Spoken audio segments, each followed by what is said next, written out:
Seringkali kita merasa hidup tidak berjalan seperti yang kita mau. Perjalanan hidup yang tak menentu, hilang arah, saling menyakiti satu sama lain, kekecewaan, hilang harapan, dan masih banyak hal yang membuat kita mempertanyakan, untuk apa ya aku hidup di dunia ini? Pada akhirnya segala sesuatu yang benar tidak bisa dijalani sendirian. Kita tetap butuh orang-orang yang dipercaya untuk bisa membantu kita berjalan dan melangkah dengan iman. Orang-orang yang merangkul, orang-orang yang tak menghakimi ketika kita terjatuh, orang-orang yang berdoa di masa gelap kita, dan orang-orang yang ikut bersuka cita ketika kita berhasil mencapai sesuatu. Secerca harapan mulai terlihat di sana. Ada sukacita yang menanti, ada pengharapan yang pasti, dan ada kasih yang abadi. Tidak selamanya kita akan jatuh, tidak selamanya akan selalu gelap, tidak selamanya kita berada di kubangan lumpur abadi. Entah berapa kali pun kita tersesat, dan entah berapa kali pun kita terjatuh, selama di hati kecil ini masih mau untuk datang ke pelukan Yesus, pasti akan selalu ada harapan baru dan kehidupan yang baru.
Oke, shalom jemaat Tuhan, House of Joy dimanapun saudara berada.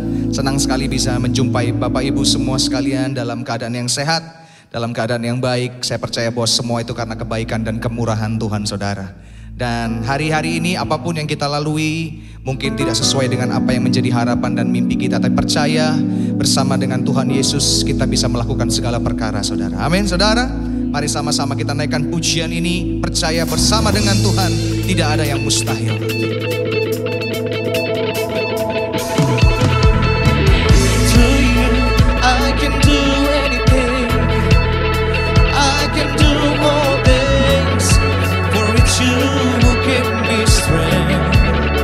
Nothing is impossible to you.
bersama saudara.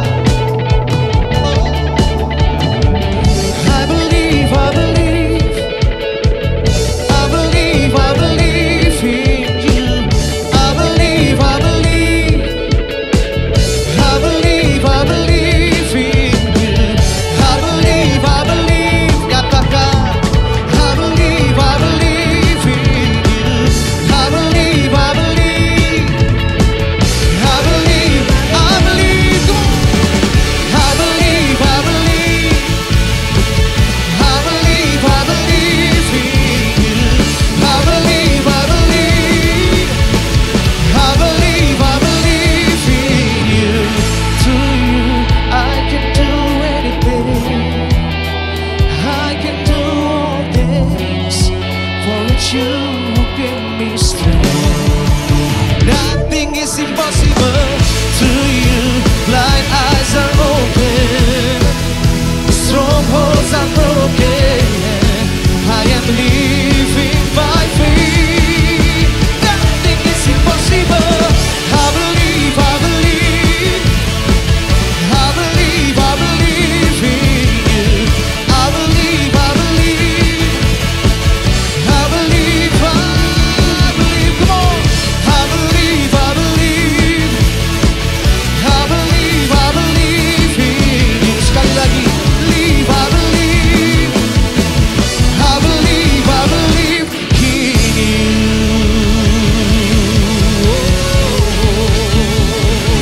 Hallelujah, hallelujah.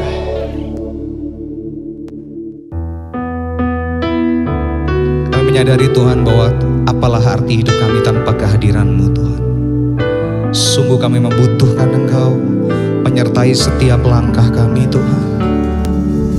Terima kasih Tuhan untuk penyertaan-Mu sepanjang hidup kami. Kami nyatakan lewat pujian ini Bapa.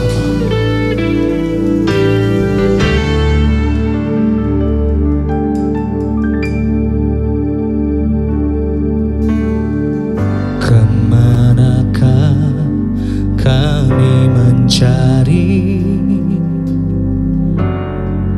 kasih sejati?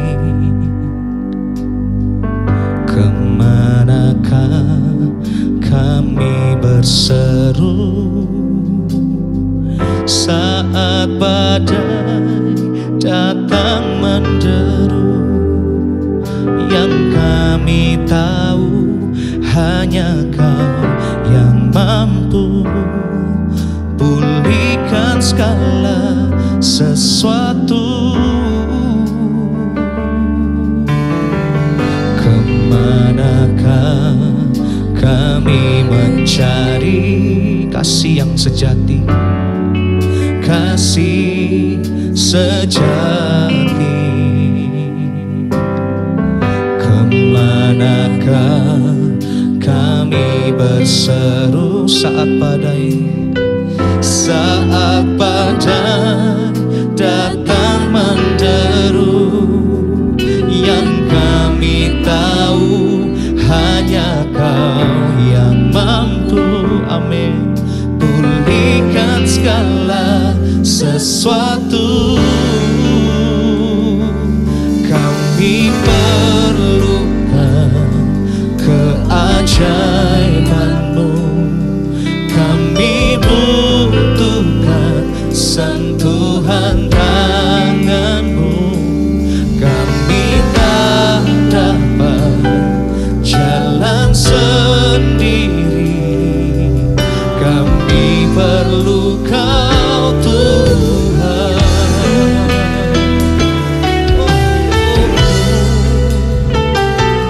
Terima kasih Tuhan.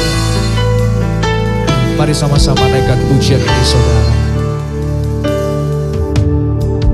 Kemanakah kami mencari kasih sejati, sejati? Kemana kami berseru Tuhan? Kemanakah kami berseru saat badai datang menderu? Yang kami tahu Tuhan, yang kami tahu hanya Kau yang mampu pulihkan segala sesuatu. Kami perlukan keajaiban-Mu, kami butuhkan Tuhan. Sentuhan tangan-Mu, kami tak dapat jalan sendiri. Kami perlukan Kau Tuhan, kami perlukan keajaiban-Mu. Kami butuhkan sentuhan tangan-Mu. Kami tak dapat jalan sendiri. Kami perlukan Tuhan. Sekali lagi nyatakan dengan imanmu saudara.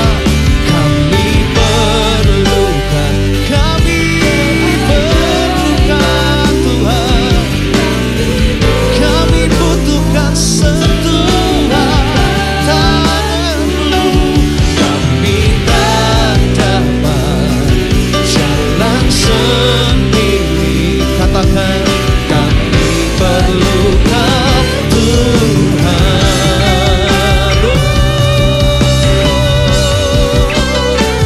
Kami perlukan sentuhan tangan-Mu.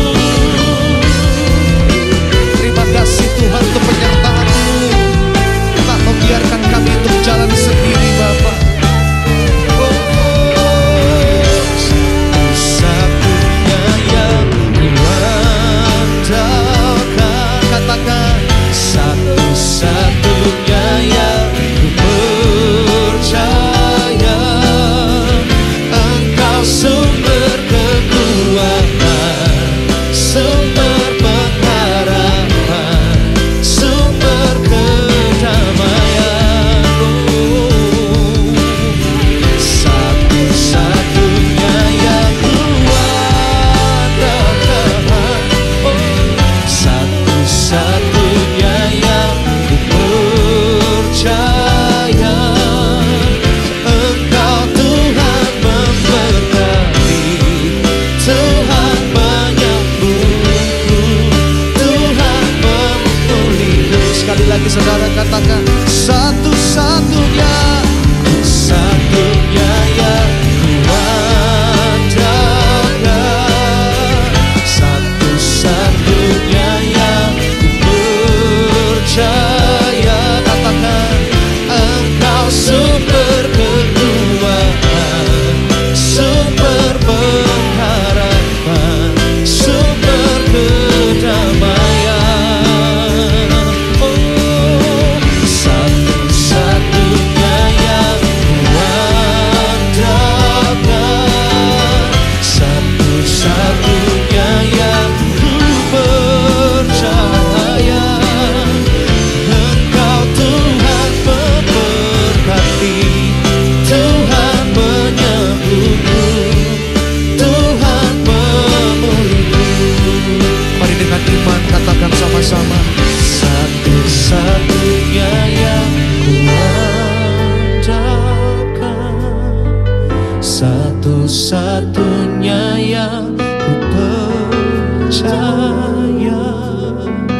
Engkau sumber kekuatan, sumber pengharapan, sumber kedamaian. Satu-satunya yang kuandalkan, satu-satunya yang ku percaya. Engkau Tuhan memberkati, Tuhan menyembuh, Tuhan memulih.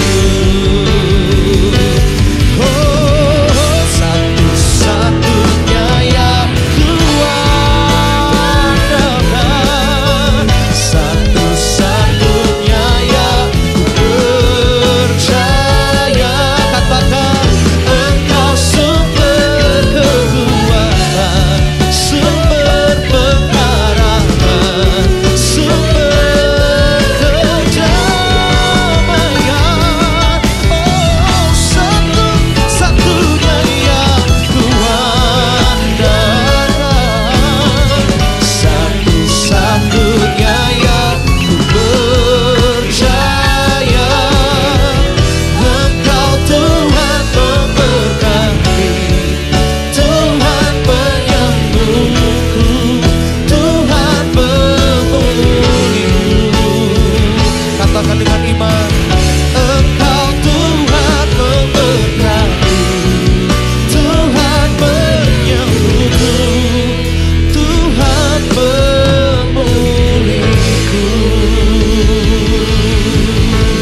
Tuhan yang tak pernah tinggalkanku, satu-satunya yang ku percaya, yang kami andalkan Engkau Tuhan. Oh, sungguh kami bersyukur Tuhan, tak Kau biarkan kami sendiri. Oh, terima kasih Yesus Tuhan untuk penyertaan-Mu. Terima kasih Yesus, terima kasih Tuhan, terima kasih Yesus. Haleluya,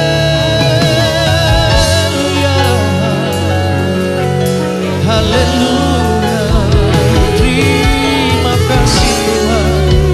Mari naikkan ucapan syukurmu di hadapan Tuhan. Mari sembah Tuhan kita dimanapun Engkau berada.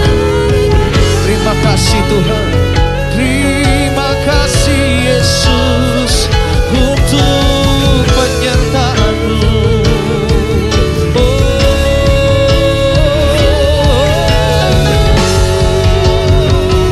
Terima kasih Yesus, haleluya.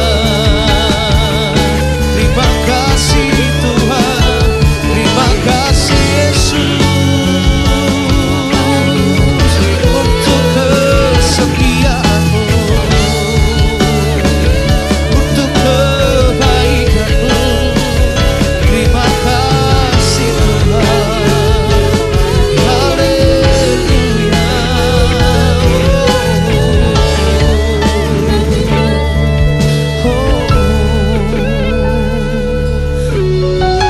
Sungguh kami bersyukur Tuhan untuk kebaikan-Mu dalam hidup kami.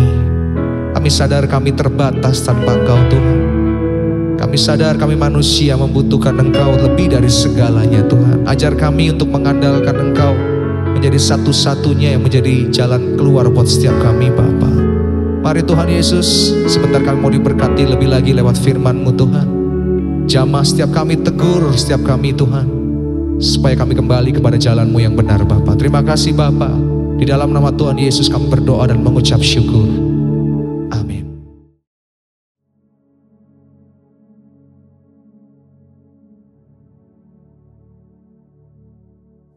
Shalom semuanya. Hari ini adalah Jumat Agung, di mana kita memperingati kematian Tuhan Yesus. Kita akan merenungkan kembali kasih Tuhan Yesus yang luar biasa bagi kita semua. Yohanes 3 ayat 16 berkata, karena begitu besar kasih Allah akan dunia ini, sehingga Ia telah mengaruniakan anak yang tunggal, supaya setiap orang yang percaya kepadanya tidak binasa, melainkan beroleh hidup yang kekal. Ada apa dengan manusia sehingga Tuhan Yesus harus datang dalam dunia ini? Alkitab berkata, semua orang telah berbuat dosa dan telah kehilangan kemuliaan Allah. Upah dosa adalah maut, mati, tempatnya di neraka. Neraka adalah tempat yang sangat mengerikan. Jangan sampai masuk neraka. Karena itu Tuhan Yesus datang ke dalam dunia ini untuk menyelamatkan kita semua. Bagaimana cara Tuhan Yesus menyelamatkan kita? Alkitab berkata, Tuhan Yesus yang tidak mengenal dosa, dijadikan dosa oleh karena kita semua. Supaya di dalam Dia, yaitu kita yang percaya kepada Tuhan Yesus, dibenarkan oleh Allah. Apa arti dari ayat ini? Tadi dikatakan semua orang telah berbuat dosa dan telah kehilangan kemuliaan Allah. Upah dosa adalah maut, mati. Jadi Tuhan Yesus harus mati menggantikan saudara dan saya. Salibnya, salibnya, selamanya mulia. Dosaku di disucikan oleh darah Yesus.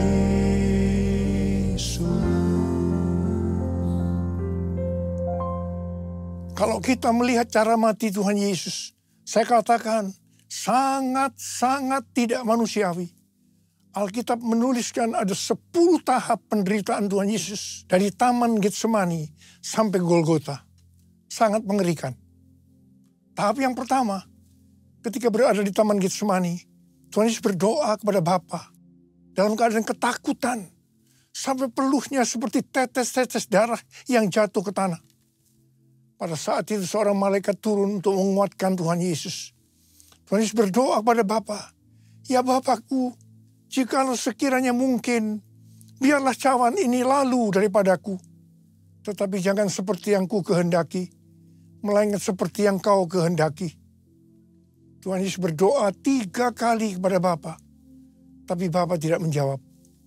Di sini Tuhan Yesus tahu bahwa dia harus mengalami penderitaan ini. Di sini Tuhan Yesus mengajar kepada kita bahwa di dalam doa kita boleh menawar, tapi jangan memaksakan kehendak. Bagi yang sekarang dalam keadaan ketakutan, kita harus ingat bahwa Tuhan Yesus pernah mengalami ketakutan untuk menebus dosa kita semua. Karena itu datanglah kepada Tuhan Yesus. Dia pasti mampu dan mau menolong kita semua. Tahap yang kedua, Tuhan Yesus ditangkap. Dia dituduh dengan bermacam-macam tuduhan.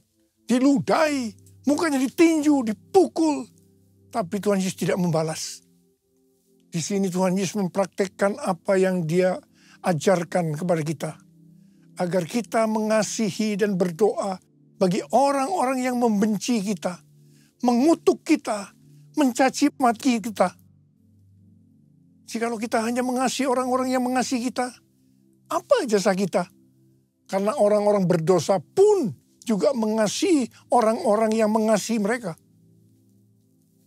Tahap yang ketiga, Tuhan Yesus dibelenggu dan diadili.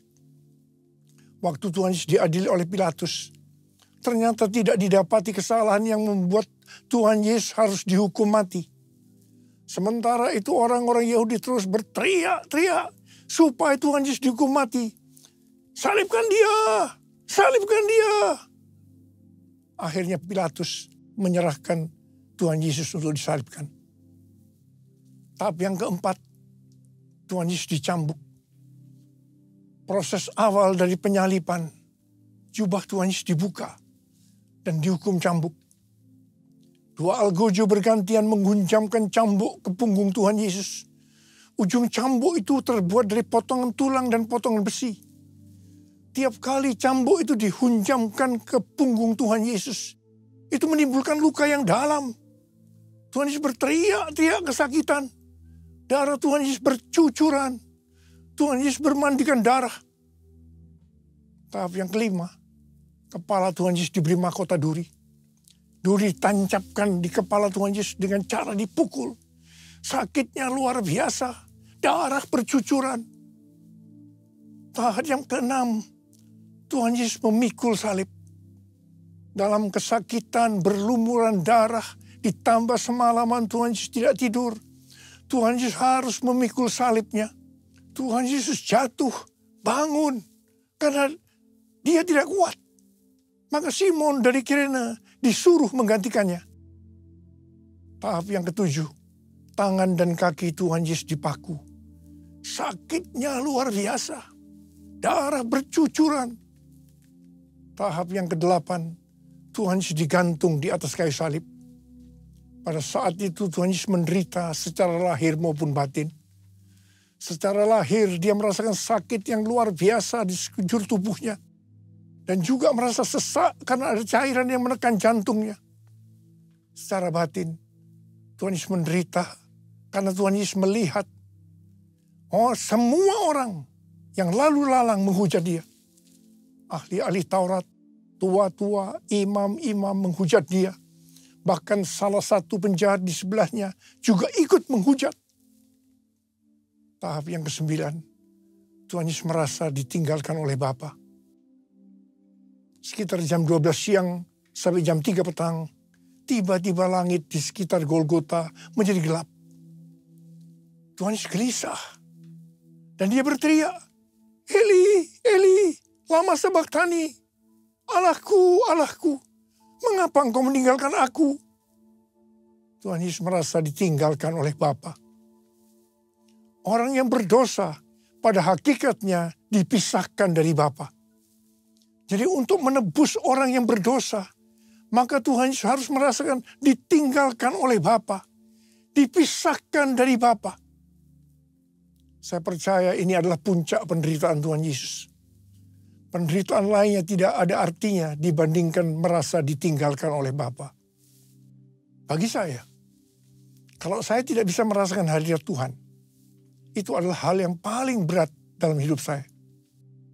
Karena itu saya selalu setiap hari menjaga langkah-langkah dalam hidup agar saya terus mengalami hadirat Tuhan. Kalau ada dosa, harus cepat diselesaikan supaya terus merasakan hadirat Tuhan. Saya berharap kita semua juga melakukan hal yang sama seperti itu. Kalau ada di antara kita yang sudah tidak merasakan hadirat Tuhan, dan kita menganggap itu hal yang biasa, kita harus bertobat. Tidak ada yang lebih berbahagia daripada kalau kita berada dalam hadirat Tuhan. Sebab kita berkata, di hadapanmu ada sukacita berlimpah-limpah. Artinya di dalam hadirat Tuhan ada sukacita dan kebahagiaan yang berlimpah-limpah. Tahap yang ke-10. Tuhan Yesus berkata, sudah selesai. It is finished. Ya Bapa, ke dalam tanganmu kuserahkan nyawaku. Lalu Tuhan Yesus mati. Pertanyaannya, mengapa Tuhan Yesus harus mati dengan cara demikian?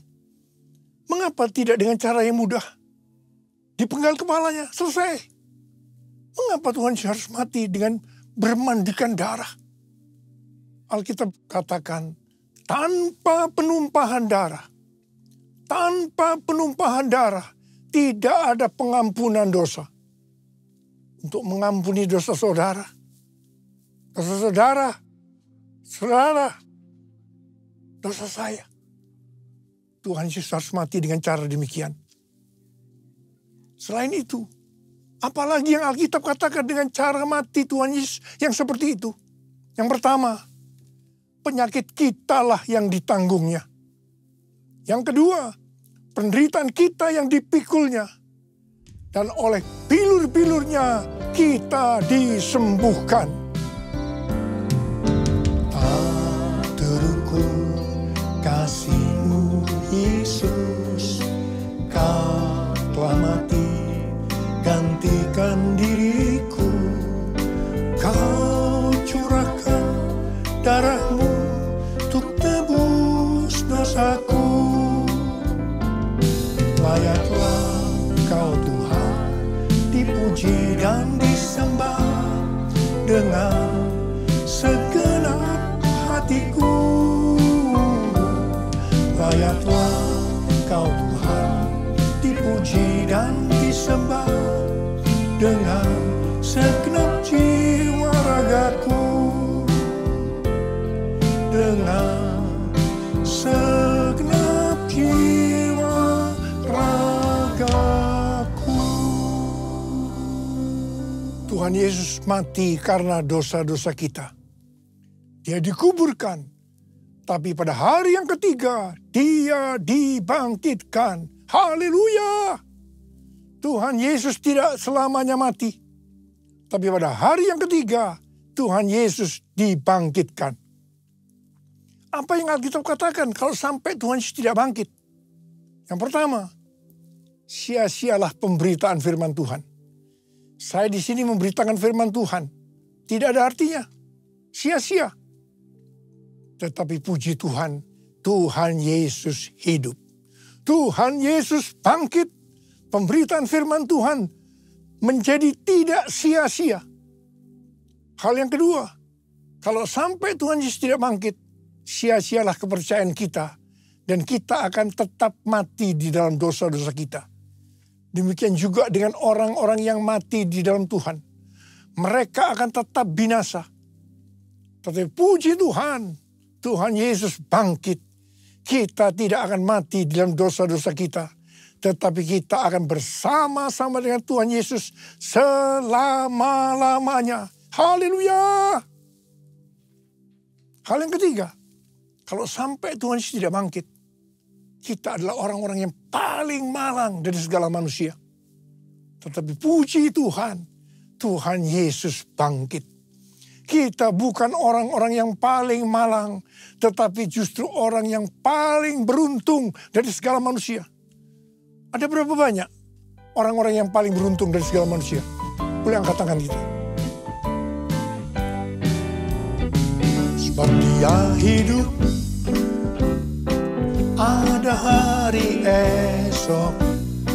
Sebab Dia hidup, ku tak gentar. Karena ku tahu Dia pegang hari esok. Hidup jadi berarti sebab Dia hidup. Hidup jadi berarti sebab Dia hidup. Hidup jadi berarti sebab Yesus hidup. Karena Tuhan Yesus hidup, maka ada hari esok. Karena Tuhan Yesus yang pegang hari esok saudara dan saya, Dia hidup. Dia berkata kepada kita semua, jangan kamu khawatir. Jangan kamu khawatir apa yang akan kamu makan, apa yang akan kamu minum, apa yang akan kamu pakai. Semua itu dicari oleh bangsa-bangsa yang tidak mengenal Allah. Tetapi Bapamu di sorga tahu, kamu memerlukan semuanya itu. Karena itu, carilah dulu kerajaan Allah dan kebenarannya. Maka semuanya, apa yang saya butuhkan? Apa yang saya butuhkan akan ditambahkan kepadamu. Yang percaya katakan, amin. Karena Tuhan Yesus hidup, maka mujizat-mujizat yang dilakukan oleh Tuhan Yesus masih ada sampai dengan hari ini. Orang buta melihat, orang lumpuh berjalan, orang tuli mendengar, orang mati dibangkitkan, orang kusta menjadi tahir, dan kepada orang-orang miskin diberitakan kabar baik. Karena Tuhan Yesus hidup, maka tema yang Tuhan berikan untuk tahun 2025 adalah bahwa tahun 2025 adalah tahun penuaian. The year of harvest. The year of harvest. Tahun 2025 adalah tahun penuaian jiwa-jiwa yang besar. Dan yang terakhir, sebelum Tuhan Yesus datang kembali, Roh Kudus, Pentakosta ketiga, sedang bergerak ke seluruh dunia. Harvest now. Jesus for everyone. Jesus for everyone. Jesus for everyone. Jesus for everyone. Jesus for everyone. Jesus for everyone. Jesus for everyone. Hari-hari ini Tuhan selalu mengingatkan kepada kita tentang tahun 2033. Banyak organisasi-organisasi Kristen, aliran-aliran kekristenan yang sepakat bahwa target untuk menyelesaikan amanat agung adalah tahun 2033. Sesuai dengan Matius 24 ayat 14 yang mengatakan, kalau Injil Kerajaan ini sudah diberitakan di seluruh dunia, menjadi kesaksian bagi semua bangsa. Dengan kata lain, kalau amanat agung sudah selesai, baru setelah itu tiba kesudahannya. Baru setelah itu Tuhan Yesus datang kembali. Kata baru sesudah itu, tidak ada seorang pun yang tahu itu kapan. Bisa 1 hari, 1 minggu, 1 tahun, yang jelas tidak akan lama. Sebab Tuhan Yesus berkata, aku datang segera. 1 Petrus 4 ayat 7 berkata, Kesudahan segala sesuatu sudah dekat. Karena itu kuasailah dirimu dan waspadalah supaya kamu dapat berdoa. Jadi dalam menunggu kedatangan Tuhan Yesus kedua kalinya yang sudah semakin dekat, kita harus banyak berdoa, memuji dan menyembah Tuhan dalam unity siang dan malam. Untuk itu kita harus menguasai diri kita dan selalu waspada, artinya berjaga-jaga. Syarat utama untuk menyelesaikan amanat agung adalah kolaborasi antar gereja-gereja Tuhan. Untuk itu gereja Tuhan harus unity. Jangan saling menyakiti satu sama lain. Perlu ada kerendahan hati. Jangan memikirkan kepentingannya sendiri saja. Tetapi kepentingan orang lain juga harus diperhatikan. Semangat untuk mencari jiwa atau penginjilan dari anak-anak muda hari-hari ini harus diarahkan yang benar.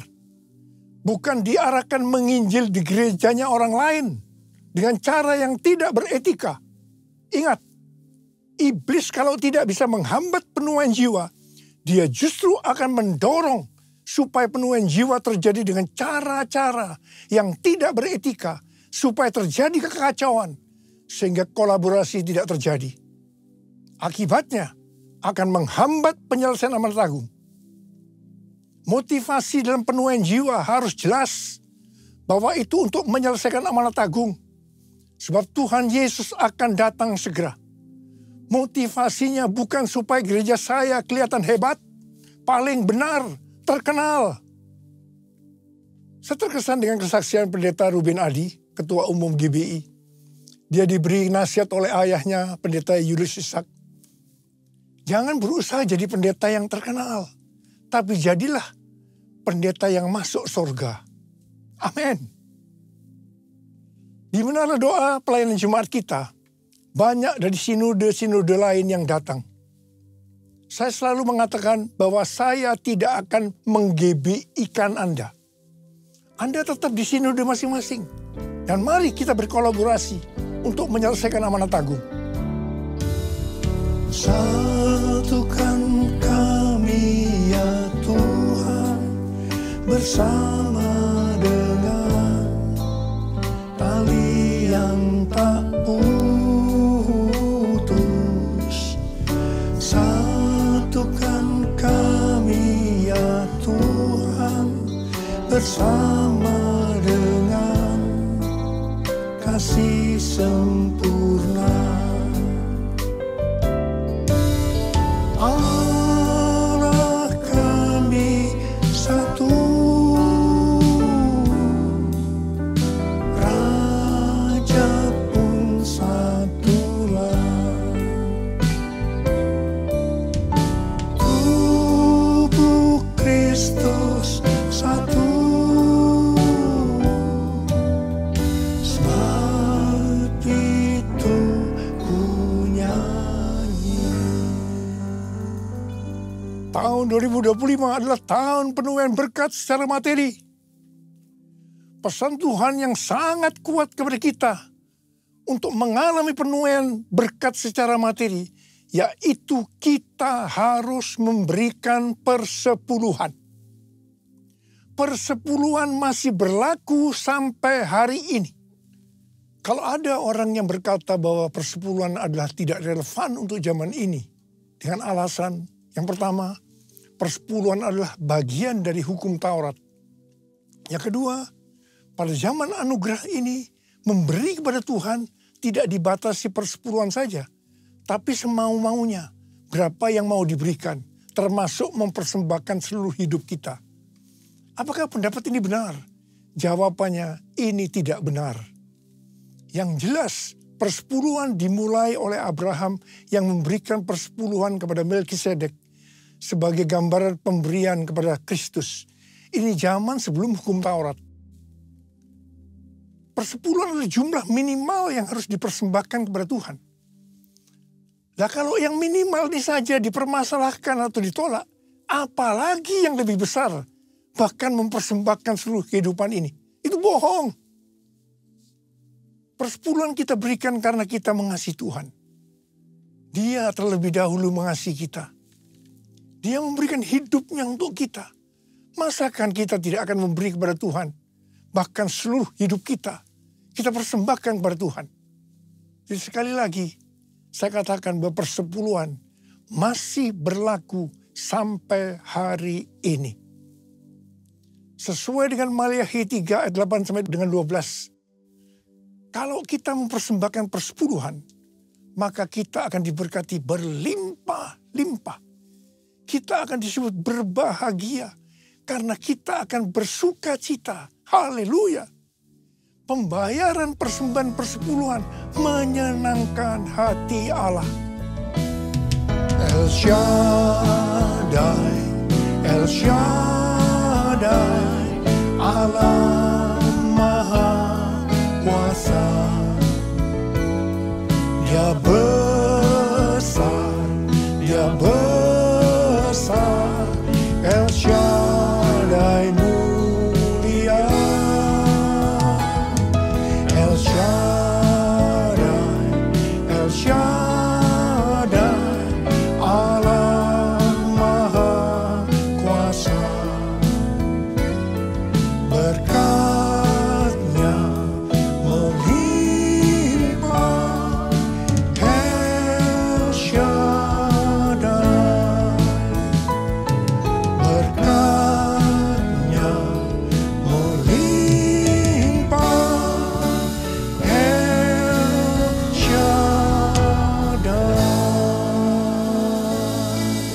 Mari angkat tangan kita, berbahasa roh saat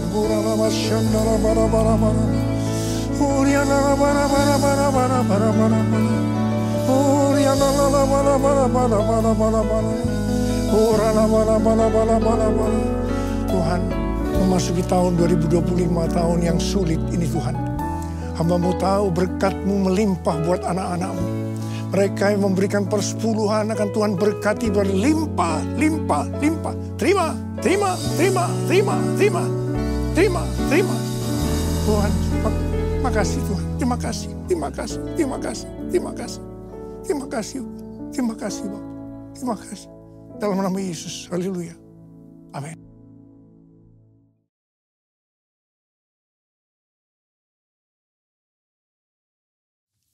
Kita akan masuk dalam perjamuan kudus.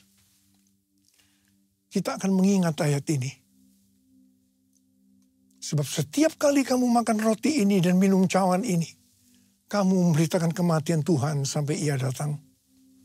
Perjamuan kudus adalah perjamuan Tuhan Yesus sendiri. Setiap kali kita masuk ke dalam perjamuan kudus, Tuhan Yesus selalu berkata, biarlah ini menjadi peringatan akan aku. Karena itu mari arahkan hati kita kepada kebaikan Tuhan. Kita akan mengingat kebaikan Tuhan. Supaya kita lebih mengasihi Tuhan Yesus. Lebih mengasihi satu dengan yang lain. Mari tundukkan kepala. Bapa, siapakah kami sebelum kami mengenal Engkau? Kami semua orang berdosa. Upah dosa adalah maut, mati. Tapi Engkau yang tidak berdosa telah dijadikan dosa oleh karena kami semua. Engkau harus turun dari sorga mulia. Mati ganti kami dengan penderitaan yang luar biasa. Sungguh kalau kami pikirkan Tuhan betapa baiknya Engkau itu. Kau jadikan kami sebagai anak-anak-Mu. Engkau tuntun, Kau bela, Kau berkati kami. Engkau sembuhkan, Kau ajar kami. Ya Bapa, terima kasih. Engkau hajar juga kalau kami berbuat salah. Ya Tuhan, terima kasih. Terima kasih. Kau ampuni kami. Itu Engkau ya Aba. Itu Engkau ya Aba. Tuhan akan memberkati kita semua melalui perjamuan kudus. Tapi Tuhan mau kita makan dan minum dengan cara yang benar. Karena itu masing-masing sekarang berdoa. Lihat keadaan dirimu masing-masing. Jangan menyimpan dosa. Akui. Akui di hadapan Tuhan. Supaya kita diberkati. Supaya kita diberkati. Ampuni Tuhan. Ampuni saya. Ampuni, ampuni. Ampuni kami semua Tuhan. Ampuni. Bapa, Kau lihat anak-anak-Mu. Yang saat ini sedang ada di hadapan-Mu Tuhan. Terima kasih. Layakkan kami untuk masuk dalam perjamuan kudus. Terima kasih Bapa. Kami akan masuk dalam perjamuan kudus dengan hati penuh ucapan syukur. Dalam nama Yesus. Amin. Sekarang mari angkat roti di tangan kanan kita tinggi-tinggi. Sebab apa yang telah kuteruskan kepadamu telah aku terima dari Tuhan. Yaitu bahwa Tuhan Yesus pada malam waktu diserahkan mengambil roti dan sesudah itu ia mengucap syukur atasnya. Ia memecah-mecahkannya dan berkata, inilah tubuhku yang diserahkan bagi kamu. Perbuatlah ini menjadi peringatan akan aku. Sudah dikasih Tuhan. Bukankah roti yang kita pecah-pecahkan ini adalah persekutuan kita dengan tubuh Kristus? Mari kita makan dalam nama Yesus.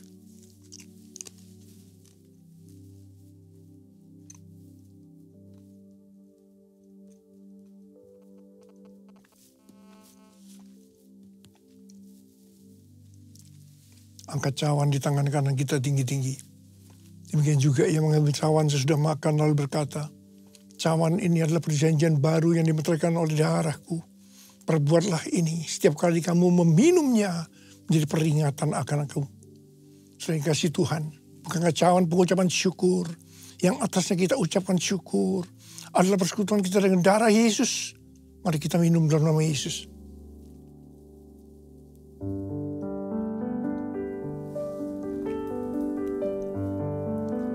Ucapkan syukur dan terima kasih dengan suara. Jangan diam. Tuhan terima kasih ya Tuhan. Tuhan terima kasih Tuhan. Tuhan terima kasih. Terima kasih ya Tuhan. Terima kasih. Bapa berdoa buat anak-anakmu semua. Tuhan, Engkau jamah kami. Terima kasih Engkau mengurapi kami. Terima jamahan Tuhan hari ini. Terima. Terima pengurapan Tuhan. Terima. Oh, terima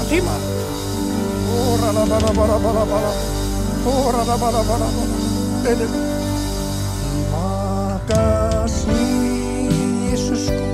Terima kasih Yesusku. Puji syukur hanya bagi Tuhanku. Terima kasih Yesusku. Terima kasih Yesusku. Puji syukur hanya bagi Tuhanku. Terima kasih Yesusku. Terima kasih Yesusku. Puji syukur hanya bagi Tuhanku. Terima kasih Yesusku. Terima kasih Yesusku. Puji syukur hanya bagi Tuhanku. Puji syukur hanya bagi Tuhanku. Puji syukur hanya bagi Tuhanku.